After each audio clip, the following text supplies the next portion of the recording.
Dan sampailah kita pada segmen terakhir, artinya saya harus meminta closing statement dari 5 orang narasumber. Saya mulai dari Mas Anu terlebih dahulu. Jadi artinya dengan kondisi yang kita baca tadi, sebetulnya akan kemana arah bolanya ini menggelinding, Mas? Yang pasti kan hari ini aja ada topik berita lagi berkaitan dengan kereta dan KRL. Ya. Artinya ini kan selalu akan jadi tangling word ya, topik yang selalu berkelanjutan.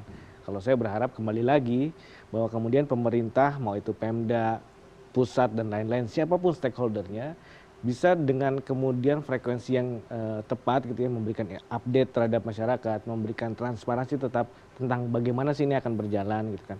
Ketika kita bicara blueprintnya seperti apa sih? Ketika kita bicara misalnya evaluasinya bagaimana sih gitu. Mungkin netizen juga tidak semuanya mau menyalahkan, tapi sebenarnya netizen kembali ke marwahnya ya, netizen adalah orang-orang yang kepo gitu kan. Jadi kalau tidak diberikan informasi, mereka kan lebih menyalurkan energi negatif ini kemana-mana gitu. Ini harus dikelola juga. Oke, responnya menjadi penting ya. Betul, dari stakeholder ya artinya. Baik, terima kasih Mas Anu. Mbak Devi, terakhir dari Anda. Ya, yang paling berbahaya adalah sebenarnya dua kata, bentar aja, dikit aja gitu ya. Padahal kita tahu bahwa rel tidak pernah menunggu, kereta tidak pernah kompromi. Nah, oleh karenanya tentu sekali lagi kehangatan percakapan ini menjadi momentum bersama, bukan untuk saling tunjuk, tapi justru untuk saling bergandengan tangan, memastikan tidak akan ada lagi korban ke depannya. Oke, antisipasi menjadi lebih penting ya, dari siapa, menyalahkan siapa. Pak Dedi, terakhir dari Anda. Baik, mungkin saya tidak bicara mengenai masalah teknis, kalau saya lebih akan coba soroti ke masalah konsesi hukumnya ya. Jadi seperti tadi saya sampaikan di awal bahwa perintah sebidang itu ranah hukumnya saya abu karena masih banyak dari instansi atau stakeholder lain yang terlibat di sana. Jadi karena siapa yang paling bertanggung jawab itu memang sangat sulit karena semua lini kementerian itu kan sama. Kalau kita mau memohon juga koordinatornya juga Kemenko, Kementerian Infrastruktur misalnya, Kemenko juga, tapi beliau juga dia membawai Kemendagri misalnya, atau kepolisian tidak membawai karena di manajemen di pelintasan sebidang itu juga seperti tadi saya sampaikan ada Bina Marga, Kereta Apian, PT KAI, lalu kepolisian, Kemendagri. Kita pengen ada payung hukumnya lebih tinggi, mungkin minimal Perpres.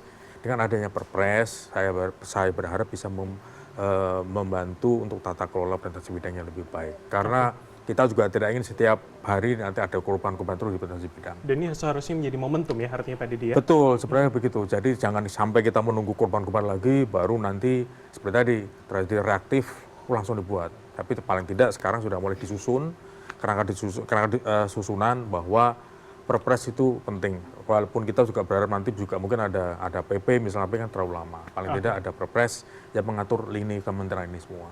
Supaya ada yang lebih bisa diatur lah gitu. Kalau sekarang kan saling menteri kan susah diatur, ini urusan ada ego sektoral. Oke, baik. Terima kasih Pak Dedi. Prof Firdaus, terakhir dari Anda, Prof.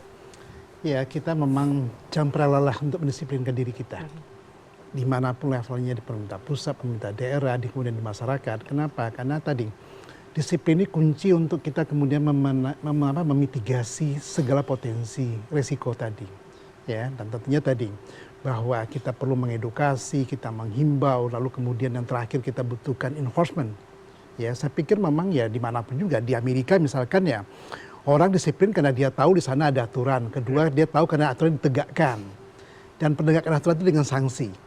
Jangan sampai kemudian tiga ini tidak ada. Aturannya ada, tapi kemudian ya tadi tidak ada enforcementnya gitu kan. Nah, kita harus lakukan itu. Kalau tidak, kita mungkin nauzubillah misalnya kita akan ketemu lagi di waktu yang akan datang untuk mendiskusikan hal yang berulang kembali. Sehingga dalam konteks ini kemudian ya pemerintah daerah, apakah itu kota, apakah kemudian kabupaten, provinsi dalam hal ini ya, di mana potensi-potensi tadi itu ada, tentunya butuh tadi kerjasama. Ya, tidak bisa diselesaikan oleh Pemda sendiri, tidak bisa diselesaikan oleh pemerintah pusat sendiri, misalkan Kementerian Perhubungan atau operator KAI.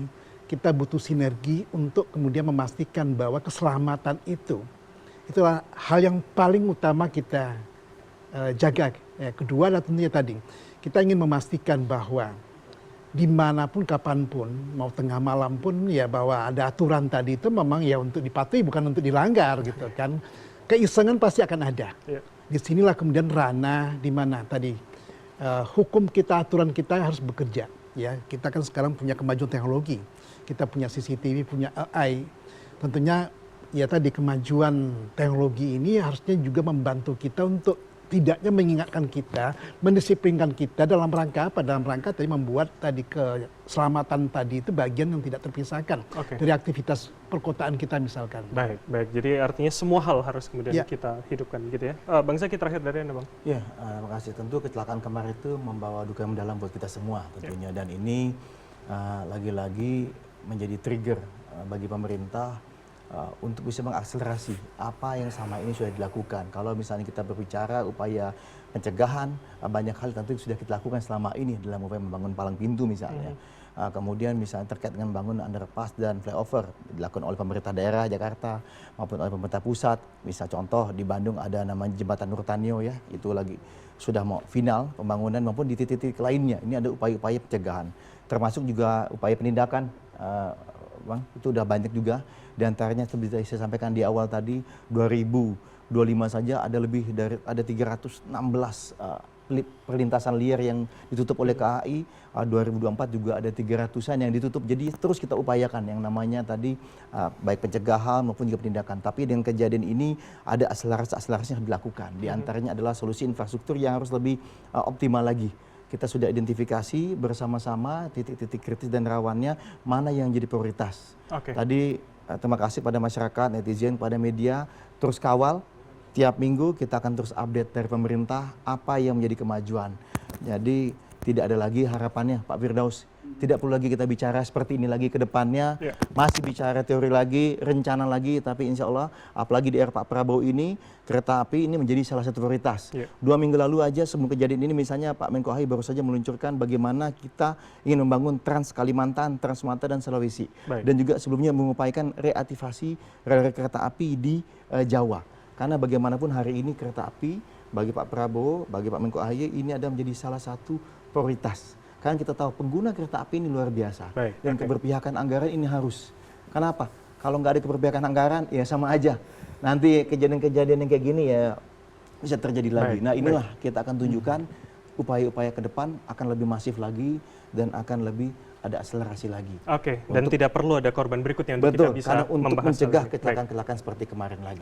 Terima kasih Bang Zaki, ada Prof. Firdaus, kemudian Pak Dedi, Mbak Devi, dan juga Mas Anu. Tentu kita tidak perlu menunggu ada korban jiwa lagi untuk bisa membenahi perkeretaapian serta transportasi kita di Indonesia. Dan kami masih akan kembali di hari dan jam yang sama di minggu depan. Saya Bram Herlambang pamit. Terima kasih. Sampai jumpa.